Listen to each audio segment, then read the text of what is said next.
ஆதியாகமத்தின் புஸ்தகம் 15ஆம் அதிகாரம் 5வது வசனம் சொல்லுகிறது, அவர் அவனை வெளியே அழைத்து வானத்தை அண்ணாந்து பார், நட்சத்திரங்களை எண்ண உன்னாலே கூடுமானால் அவைகளை எண்ணு என்று சொல்லி, பின்பு அவனை நோக்கி உன் சந்ததி இவ்வண்ணமாய் இருக்கும் என்றார்.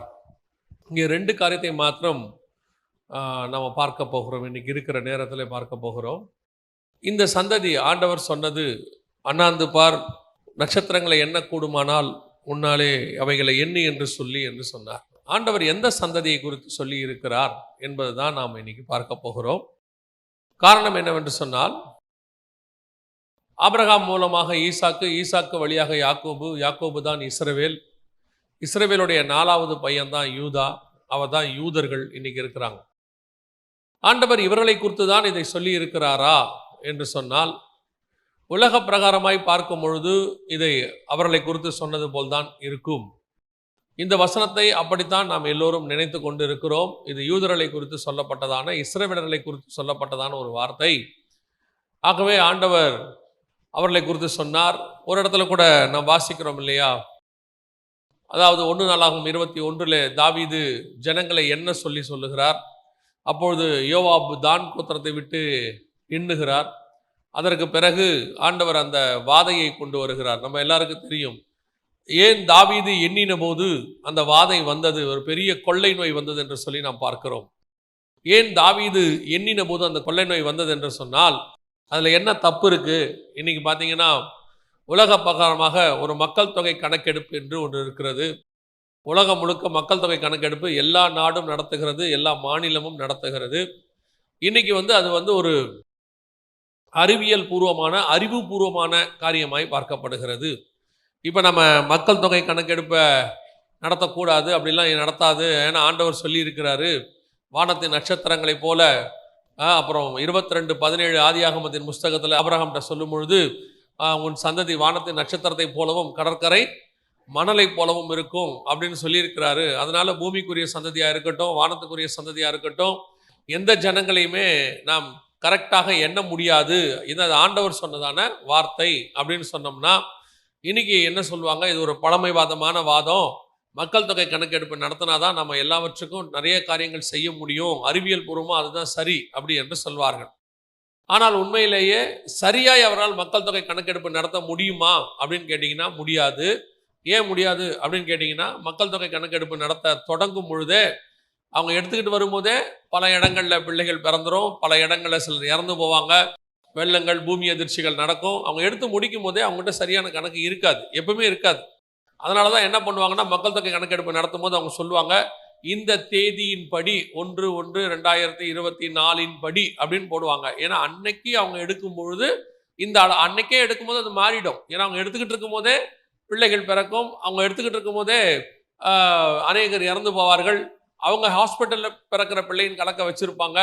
சில நேரத்தில் மலைகளிலே, காடுகளிலே பிள்ளைகள் பிறக்கும், அந்த பிள்ளையெல்லாம் கணக்கில் வராது. ஆனால் கர்த்தர் சொன்னபடி எதையுமே சரியாக என்ன செய்ய முடியாது, எண்ண முடியாது. இன்னைக்கு சொல்கிறக்கூட அப்ராக்சிமேட்லி அவ்வளோதான், பர்ஃபெக்டாக இவ்வளோதான் மக்கள் உலகத்தில் இருக்கிறாங்க அப்படிங்கிறத நாம் கணக்கெடுக்க முடியாது, வாய்ப்பு இல்லை. சரி, இப்போ நம்ம அங்கே போகலை. இப்போ ஆண்டவர் ஆபிரகாமுக்கு சொல்லுகிறார், உன் சந்ததியை எண்ணக்கூடுமானால் எண்ணு, உன் சந்ததி அப்படி இருக்கும், வானத்து நட்சத்திரத்தை போல இருக்கும் அப்படின்னு சொன்னார். தாவீது எண்ணி பார்க்கிறார் 1 நாளாகமத்தில். அதுவும் கரெக்டாக இருக்கும், வசனம் அழகாக சொல்லும், தாவீதை சாத்தான் ஏவினான் அப்படின்னு ஒரு வார்த்தை இருக்கும். ஏன் சாத்தான் ஏவுறான்னா, கர்த்தர் எப்பொழுது ஒரு காரியத்தை நமக்கு சொல்லுகிறாரோ அதுக்கு ஆப்போசிட்டாக செய்ய வைக்கிறது தான் பிசாசுடைய வேலை. ஆண்டவர் பழம் சாப்பிடாத அப்படின்னா சாப்பிட சொல்லுவாங்க, அவ்வளோதான். ஆண்டவர் அவங்களை மகிமையின் சரீரத்தோடு கூட படைச்சிருக்கும் போது, இல்லை நீங்கள் நிர்வாணி அப்படின்னு சொல்லுவான். கர்த்தர் என்ன செய்கிறாரோ அதுக்கு ஆப்போசிட்டா செய்யறது தான் பிசாசுடைய வேலை.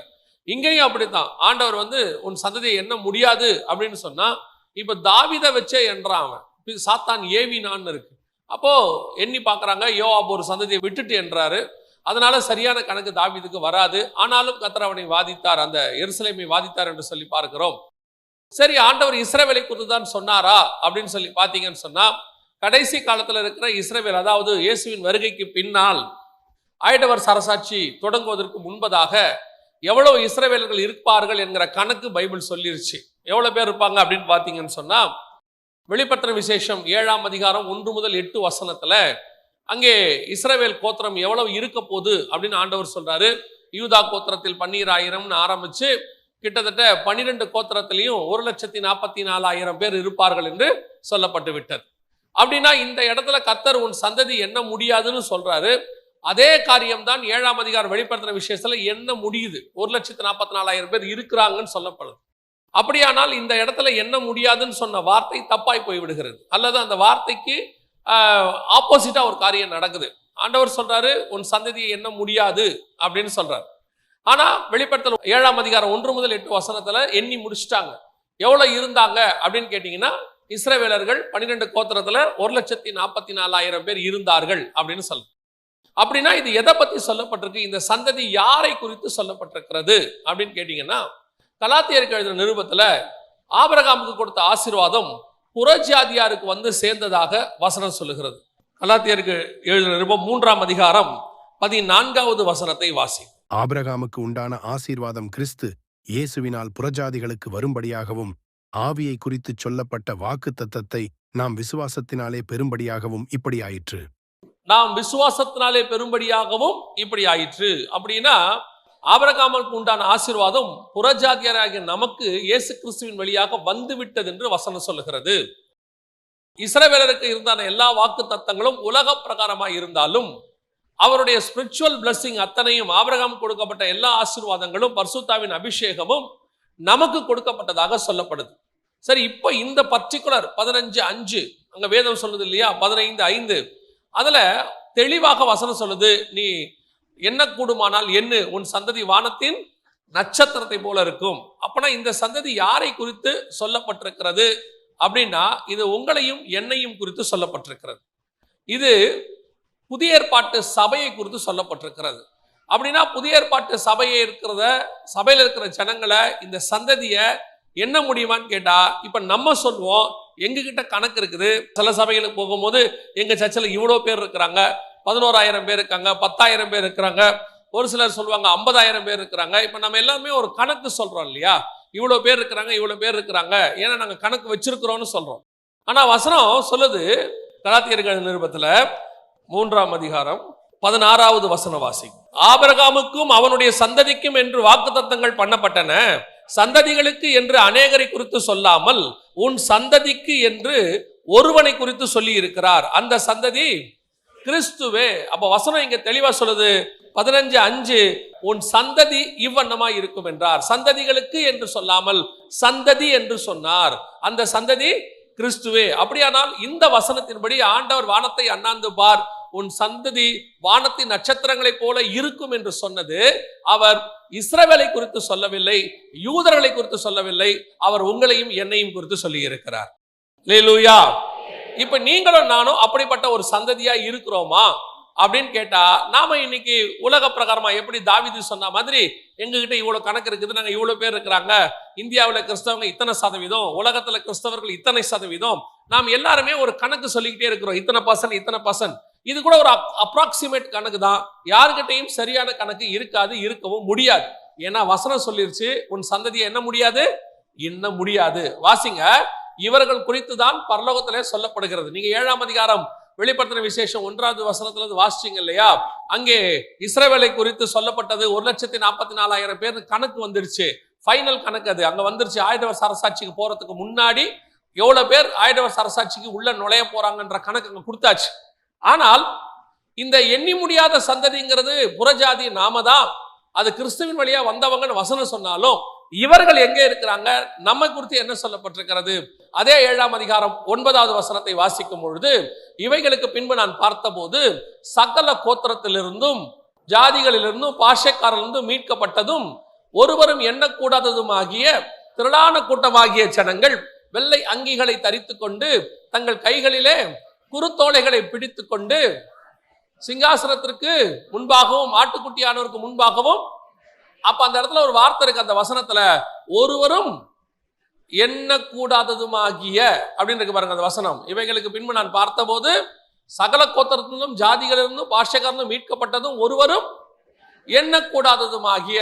அப்போ இந்த கூட்டம் தான் பரலோகத்திலே சிங்காசனத்திற்கு முன்பாக இயேசு கிறிஸ்துவின் இடத்துல நிற்கிறது. இதை குறித்து யாரை குறித்து சொல்லப்பட்டிருக்கு? இஸ்ரவேலர்கள் அல்ல. ஏன்னா இஸ்ரவேலை பற்றி 1வது வசனத்திலிருந்து 8வது வசனம் வரைக்கும் சொல்லி முடிச்சிட்டார். 9வது வசனத்திலிருந்து நம்மை குறித்து சொல்லுகிறார். நீங்களும் நானும் தான் அந்த எண்ணி முடியாத சந்ததி.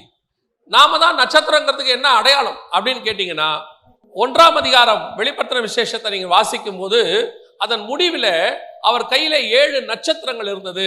அந்த 7 நட்சத்திரங்களும் 7 சபைகள் என்று சொல்லப்பட்டிருக்கிறது. அந்த 7 சபையினுடைய தூதர்கள் என்று சொல்லப்பட்டிருக்கிறது. இப்ப நாம கர்த்தருடைய சந்ததியை மாறி இருக்கிறோம், எண்ணி முடியாததாக இருக்கிறோம். ஆனால் ஆபிரகாமுக்கு வாக்குத்தத்தம் பண்ணப்பட்ட இந்த காரியம் அவர் அங்க இருக்கும்போது சொல்லப்பட்டது இஸ்ரவேலர்களுக்கு உண்டானது தான். இஸ்ரவேலர்களுக்கு தான், அவர்கள் வழியாக யூதர்களுக்கு தான் இந்த வாக்குத்தத்தம் வந்தது. ஆனால் அது அப்படியே மாறி உங்க கையிலும் என் கையிலையும் வந்துருச்சு. அவங்களுக்கு கொடுக்கப்பட்டது இப்ப யாருக்கிட்ட வந்துருச்சு? கிறிஸ்து இயேசு கிறிஸ்துவின் வழியாக புறஜாதியாருக்கு வந்துடுச்சு அப்படின்னு சொல்லுது. அப்படியானால் ஏன் அதை அவர்கள் இழந்து போனார்கள்? அதை இழப்பதற்கு என்ன காரணம்? இப்ப ஆண்டவர் ஆபிரகாமுக்கு இதை கொடுப்பதற்கு என்ன காரணம் பார்க்கணும். முதல் அதை பார்த்தாதான் இதை ஏன் இழந்துட்டாங்க நமக்கு தெரியும். இந்த ஆசீர்வாதத்தை ஆபிரகாம் சுதந்திரிக்கிறதுக்கு மிக முக்கியமாக அவர் சொன்ன ஒரு காரியம் என்ன அப்படின்னு பாத்தீங்கன்னா, வாசிங்க ஆதியாகமத்தின் புஸ்தகம் 12ஆம் அதிகாரம் 1வது வசனம் வாசிங்க. கர்த்தர் ஆபிராமை நோக்கி, நீ உன் தேசத்தையும் உன் இனத்தையும் உன் தகப்பனுடைய வீட்டையும் விட்டு புறப்பட்டு நான் உனக்கு காண்பிக்கும் தேசத்துக்கு போ.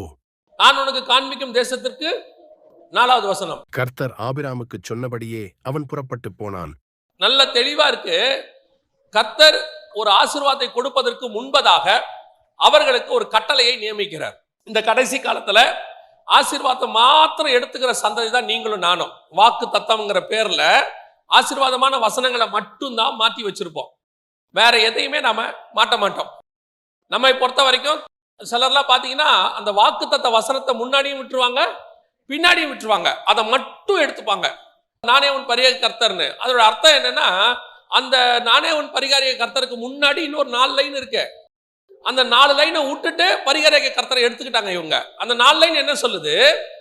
நீ என் கற்பனைகளையும் என் நியமங்களையும் நான் உனக்கு சொன்னவைகளையும் கை கொண்டால் எகிப்தியரின் மேல் வந்த வாதையை உன்மேல் வர பண்ணேன், நானே உன் பரிகாரியாகிய கர்த்தர். கற்பனையை விட்டாச்சு, கை கொள்றதை விட்டாச்சு, நியமங்களை விட்டாச்சு. ஆனா பரிகாரியாகிய கர்த்தராக இருக்கணும், ஆசீர்வாதம் மட்டும் இருக்கணும். உங்களுக்கு ஏத்த மாதிரி கடைசி காலத்தில் அவர்கள் தங்களுடைய சுய இச்சைகளுக்கு ஏற்ற மாதிரி போதகர்களை தெரிந்து கொள்வார்கள் இருக்கு. இப்ப இவங்க எல்லாம் என்ன பண்றாங்க? உங்களுக்கு ஏத்த மாதிரியே தான் பிரசங்கம். நீங்கள் கவலைப்படாதீர்கள், எப்படி இருந்தாலும் கர்த்தர் உங்களை ஆசீர்வதிப்பார். எங்க இருக்கு அப்படி? அங்க எப்படி இருக்கு? நீங்க வட்டிக்கு விடுவீங்க, ஆனா ஆசீர்வதிப்பார். நீங்க கள்ளத்தராசு பண்ணுவீங்க, கர்த்தர் உங்களை ஆசீர்வதிப்பார். அக்கா தங்கச்சியை ஏமாத்தி கேஸ் போட்டு இடம் வாங்குவீங்க, கர்த்தர் உங்களை ஆசீர்வதிப்பார். யாருக்கும் தெரியாம கெட்ட வார்த்தை பேசுவீங்க, கர்த்தர் உங்களை ஆசீர்வதிப்பார். ஊர் உலகத்துல புறஜாதியார் செய்யாதது கூட நீங்க செய்வீங்க, கர்த்தர் உங்களை ஆசீர்வதிப்பார். எப்படி ஆசீர்வதிப்பார்? இது என்ன கான்செப்ட்னே தெரியல. நீங்கள் வாக்கு தத்தத்தை வாங்குவதற்கு என்று சில நடைமுறைகளை கர்த்தர் வச்சிருக்கிறார், சில கட்டளைகளை வச்சிருக்கிறாரு.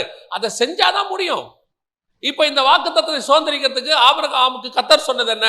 முதல்ல நான் உனக்கு காண்பிக்கும் தேசத்துக்கு போ. வசனம் சொல்லுது, 4வது வசனம், ஆபிரகாம் கர்த்தர் சொன்னபடியே கானான் தேசத்துக்கு போய் சேர்ந்தான் இருக்கு, புறப்பட்டு போனான். கீழே நீங்க 5வது வசனத்தை வாசிச்சு பாருங்க. அவர்கள் கானான் தேசத்துக்கு புறப்பட்டு போய் கானான் தேசத்தில் கர்த்தர் சொன்ன முதல்ல இடத்துக்கு போங்க. அவர் என்ன சொல்றாரோ ஃபர்ஸ்ட் அதற்கு கீழ்ப்படியணும். அவர் செய்ய சொன்னதை செய்யணும். அவர் ஒரு இடத்தை காண்பிக்கிறார்னா அங்க போகணும். அதான் ரொம்ப இம்பார்ட்டன்ட். அந்த பைபிளை பொறுத்த வரைக்கும் ஒரு ஆசீர்வாதத்தை கர்த்தர் கொடுப்பதுக்கு அவர் உங்களை உட்கார சொல்லுகிற இடம், அதாவது அவர் உங்களை போக சொல்ற இடம் வெரி பர்ஃபெக்ட், ரொம்ப முக்கியம். நீங்க இந்த இடத்தை ரொம்ப நம்ம கான்சன்ட்ரேட் பண்ண மாட்டோம். நம்மளை பொறுத்த வரைக்கும் கர்த்தர் எங்க இருந்தாலும் ஆசீர்வதிப்பார், கர்த்தர் எங்க இருந்தாலும் ஆசீர்வதிப்பாரு. ஆனா எங்க இருக்கணும்னு அவர் சொல்லுவாரு, அங்கிருந்து ஆசீர்வதிப்பார். இப்போ பரிசுத்தாவின் அபிஷேகம் எங்க வேணாலும் கிடைக்கும் தானே, எங்க முழங்கால் போட்டு ஜெபம் பண்ணாலும் கிடைக்கும் தானே. இப்ப யாரும் இல்லைன்னு சொல்லல. ஆனால் பரிசுத்தாவி உள்ளே வருவதற்கு ஆண்டவர் தெளிவா சொன்னாரு, பரிசுத்தாவி உங்களிடத்தில் வருகிற வரைக்கும் எங்கே காத்திருங்கள்? எருசலேமில் போய் காத்திருங்கள். ஏன் எருசலேம்ல காத்திருக்க சொல்லணும்? நீங்க புறப்பட்டு ஆளாளுக்கு 4 பக்கமும் போங்க, நான் போற இடத்துக்கு பரிசுத்தாவியை அனுப்பி வைக்கிறேன்னு சொல்லலாம் இல்ல. சில ஆசீர்வாதங்களை பெற்றுக்கொள்வதற்கு கர்த்தர் சொல்லுகிற இடத்தில் இருக்க வேண்டியது அவசியம். யூ மஸ்ட் பீ தேர். ஆனால் இன்னைக்கு கர்த்தர் உங்களுக்கு குறித்த இடத்தில் இருக்கிறீர்களா? சொல்ற காரியத்தை செய்கிறீர்களா? அந்த இடத்துல பர்టిక్యులர் பிளேஸ் யோசிச்சு பாருங்க. கர்த்தர் சொன்ன அந்த கானான் தேசத்துக்கு அவன் புறப்பட்டு போனான், கானான் தேசத்துக்கு போய் சேர்ந்தான் இருக்கு. இதே ஆபிரகாம் கிட்ட இன்னொரு பழக்கம் இருந்துச்சு. ஏன்னா அதை உங்களுக்கு மென்ஷன் பண்ணி சொல்றேன்னா, நீங்க 11ஆம் அதிகாரம் ஆதியாகமத்தின் புஸ்தகம் 31வது வசனத்தை வாசிங்க பாப்போம். தன் குமாரனாகிய ஆபிராமையும் ஆரானுடைய குமாரனும் தன் பேரனுமாயிருந்த லோத்தையும் தன் குமாரன் ஆபிராமுடைய மனைவியாகிய தன் மருமகள் சாராயையும் அழைத்து கொண்டு அவர்களுடனே ஊர் என்கிற கல்தேயருடைய பட்டணத்தை விட்டு கானான் தேசத்துக்கு போக புறப்பட்டான். அவர்கள் ஆரான் மட்டும் வந்தபோது அங்கே இருந்து விட்டார்கள். எங்கே இருந்துட்டாங்க? போக புறப்பட்டது எங்க? கானானுக்கு. வழியில ஆரான்ல இருந்து விட்டார்கள். அவங்க டெஸ்டினேஷனுக்கு அவங்க போகல. ஆரான் என்பது இன்னொரு இடம். கர்த்தர் போ சொன்ன இடத்துக்கு புறப்பட்டது என்னவோ உண்மைதான். ஆனால் அந்த புறப்பட்ட இடத்துக்கு போய் சேர்ந்தார்களா? அதுக்கு தான் உங்களுக்கு பின்னாடி வாசிச்சேன். 12ஆம் அதிகாரத்துல ஆபிரகாம் புறப்பட்டு போய் கானான் தேசத்திலே சேர்ந்தான். அந்த முடிவு வரைக்கும் தேவனுடைய சித்தத்தை செய்வது. ஏன்? புறப்பட்ட போது இருந்த விசுவாசம் எங்க? புறப்பட்ட போது இருந்த தேவன் மேல இருந்த பற்று எங்க? அப்ப தேவன் மேல இருந்த பாசம் எங்க? வசனம் சொல்லுது, நீ ஆதியிலே கொண்டிருந்த அன்பை விட்டா என்று உன் பேரில் எனக்கு ஒரு குறை உண்டு. புறப்பட்டவர்கள் அநேகர். எத்தனை போய் சேர்ந்தார்கள் கானானுக்கு? விசுவாசத்தை துவக்கிறவரும் முடிக்கிறவரும். ஆரம்பிக்கணும், முடிக்கணும். கடைசி வரைக்கும் கர்த்தருக்கு உண்மையா இருக்கணும்.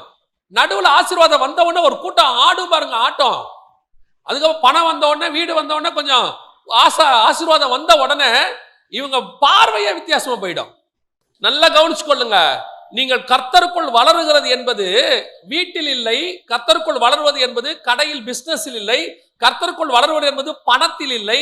கர்த்தருக்குள் வளர்வது என்பது உங்கள் நகையிலோ சரீரத்திலோ இல்லை. கர்த்தருக்குள் வளருவது என்பது ஆவியில. உங்களுக்குள் இருக்கிற ஆவிக்குரிய சுபாவம் வளரணும். நிறைய பேர் நடுவுலயே அவுட்டு, போய் சேரவே இல்லை. பெருமை, அந்த பெருமை ஆரம்பத்துல எந்த பெருமையும் கிடையாது. ஆனா போக போக போக எல்லா பெருமையும் வந்துடும். படிப்பு பெருமை. பசங்க படிச்சுட்டா இவருக்கு பெருமை ஆயிடுது. அங்க சர்ச்சிலேயே நம்ம பையன் தான் நல்லா படிச்சிருக்கான். உங்க பையன் படிச்சது உங்களுக்கு பெருமை தான், சந்தோஷம் தான். அதை எடுத்துக்கிட்டு அப்படியே அடுத்தவனை மதிக்கிறது இல்லை. அடுத்தவங்கிட்ட ஒரு தாழ்மை கிடையாது. கொஞ்சம் வளர்ந்துட்ட உடனே நிறைய கூட்டம் ஆரான்லயே தங்கிடுது. அவங்களுடைய டெஸ்டினேஷனுக்கு போகிறதே இல்லை. நடுவுலையே விட்டு போறாங்க. ஒரு படிப்புல ஒரு பெருமை இருக்குது, ஒரு அந்தஸ்துல பெருமை இருக்குது, ஊர்ல வீடு வாங்கிட்டாங்கன்னா இங்க பெருமை. அப்படி ஒரு பெருமை. கர்த்தர் ஆசீர்வாதத்தை கொடுக்க கொடுக்க இன்னும் மேல போனோம். இதுல ஆவியில மேல போனோம். தாவீதை எடுத்துக்கொள்ளுங்க. அவன் ராஜாவாக மாற மாற மாற மாற அவன் என்ன சொல்லிட்டே வரான் தெரியுமா? நான் தாண்டா இஸ்ரவேலுக்கு ராஜான்னு சொல்ல. அவன் சொல்றான், ஆடுகளுக்கு பின்னால் அலைந்து கொண்டிருந்த என்னை இம்மட்டும் நானும் என் வீட்டாரும் வருவதற்கு நான் எம்மாத்திரம். எத்தனை பேர் வேணா என்ன வேணா சொல்லிட்டான். அவன் சொல்றான், நான் ஒரு ஆடு மேய்க்கிறவன் தான், அதுல எனக்கு எந்த மாற்று கருத்துமே இல்லைங்கிறான். ஒரு நாள் ஆடுகளுக்கு பின்னால் தான் அலைஞ்சுக்கிட்டே இருந்தேன். சில ஆட்களுக்கு பாருங்க, பணம் வந்து ஆஸ்தி சம்பாத்தியம் வந்த உடனே அவங்களுடைய பழைய நிலைமையை சொல்றதுக்கு அவங்களுக்கு என்ன இருக்குது? கொஞ்சம் கூச்சமா இருக்கு. எத்தனையோ உலக பிரகாரம் ஆட்களை போய் பாருங்க, நடிகர்கள் பாருங்க, அரசியல்வாதி பாருங்க, அவன் தாழ்மையா பேசுறான். இங்க பாருங்க, கேட்டு பாருங்க, ஒரு படிப்பு படிச்சுட்டா, ஒரு வீடு வாங்கிட்டா, கொஞ்சம் சொத்து வந்துட்டா, ஒரே பெருமை. எல்லா பெருமையும் இருக்கு. படிப்பு பெருமை இருக்கு, அந்தஸ்து பெருமை இருக்கு, ஆஸ்தி பெருமை இருக்கு, ஜாதி பெருமை இருக்கு. ஒரு காலத்துல எந்த ஜாதினே பார்க்காம தான் கர்த்தர் ரட்சித்தார். அதுதான் இருந்துச்சு, தாழ்மை இருந்துச்சு. கொஞ்சம் பணம் வந்து எல்லாம் வந்த உடனே அந்த பெருமையை தலைக்கு மேல வந்துடுது. நல்லா தெரிஞ்சுக்கொள்ளுங்க, ஓட்டம் நடுவுல முடிஞ்சிருச்சு, கதை தொலைஞ்சிச்சு. முடிவு பரியந்தம் நிலை நிற்கிறவனே ரட்சிக்கப்படுவான்னு வசனம் சொல்லுது. ஆபிரகாம் புறப்பட்டவன் கானானுக்கு போய் சேர்ந்தான். ஒரு காலத்துல நடுவுல நின்னவன் தான் அவனும். ஆரானில இருந்து விட்டார்கள். கர்த்தர் இப்ப சொல்றாரு, புறப்பட்டு போ, நான் காண்பிக்கும் தேசத்துக்கு. நீ பாதியில உட்காராத. ஏன் தெரியுமா? இங்க உட்கார்ந்துருக்கீங்களே, நான் சொல்றது சர்ச்சுக்குள்ள இல்ல, இந்த உலகத்துல எது மேல நீங்க உட்கார்ந்தாலும், படிப்பு மேல உட்கார்ந்தாலும், அந்தஸ்து மேல உட்கார்ந்தாலும், அல்லது வேற எது மேல உட்கார்ந்தாலும், இது நிரந்தரமானது இல்லை. ஒரு நாள் அது போய்விடும். ஒரு நாள் அந்த கதை முடிஞ்சிடும். அவ்வளவுதான், இது பினிஷ். அது உங்களுக்கு நல்லாவும் தெரியும். 70 பலத்தின் மிகுதினால் 80. இப்ப அதுவும் இல்லை. கொரோனாக்கு அப்புறம் அதுவும் குறைஞ்சு போச்சு. எப்படி எதுவும் கன்ஃபார்ம் இல்லை. 40-45க்கு மேல நம்ம கொஞ்சம் வெயிட் பண்ண வேண்டிய நாளுக்கு வந்துட்டோம். இப்பெல்லாம் 45க்கு மேலேயே சடன் அட்டாக் வந்தா கார்டியாக் அரெஸ்ட்ங்கிற என்னென்னவோ சொல்றாங்க. அதனால நாம் முடிவு பரியந்தம் ஓடுறது கர்த்தருடைய கரத்தில் தான் இருக்கிறது. அல்லேலூயா.